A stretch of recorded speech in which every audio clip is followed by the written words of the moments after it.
Два засебни субјекти, едната туристичка агенција, другата превозник, но под истото име Бесатранс.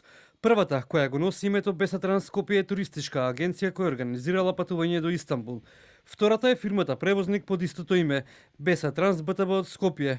За туристичката агенција Бесатранс лиценца има издадено Министерство за економија.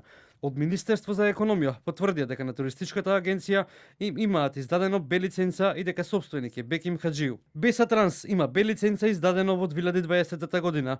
Истата е трајна лиценца, тоа значи дека може да продаваат автобуски билети за превоз на патници. Превозот го извршувала Бесатранс БТБ од Скопје, која според лиценцата од Министерство за транспорт и врски се наоѓа во Рашче, Скопје. Автобусот во кој загинаа најмалку 45 луѓе, 7 се повредени, е во собственост на превозникот Бесатранс БТБ од Скопје.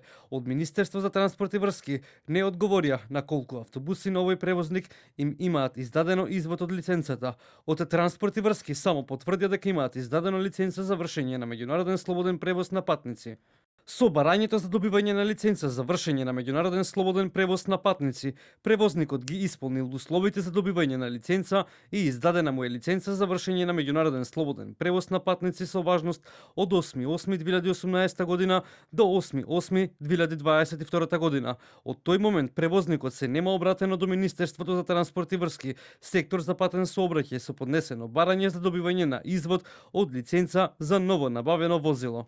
Компанијата Бесатранс Скопје доцна попладнево се огласи преку телеграма со сочувство по страшната несреќа на македонскиот автобус во Бугарија. Денеска е многу тажен и тежок ден за нас како компанија. Изразуваме сочувство до семејствата и роднините на починатите. Се молиме за брзо оздравување на преживеаните. Компанијата во целост соработува со надлежните институции, со Република Северна Македонија и Република Бугарија, се со цел да се утврдат причините за оваа страшна трагедија. Според базата на податоци во Централниот регистар под називот Бесатранс, евидентирани се 6 правни субјекти со различни седишта, и тоа во село Теново, Брвеница, потоа Тетово, последи село Никуштак, Липково. Под називот Бесатранс евиденцијата води во Скопско Глумово. За другите два субјекти патот води до Рашче во Сарај. Според бугарските медиуми на чија територија се случи несреќата, превозникот Бесатранс имало седиште во Ќустендил, канцеларии во Скопје, но и во други градови низ државата. На адресата на фирмата во Ќустендил, според бугарските медиуми, биле регистрирани уште 23 фирми.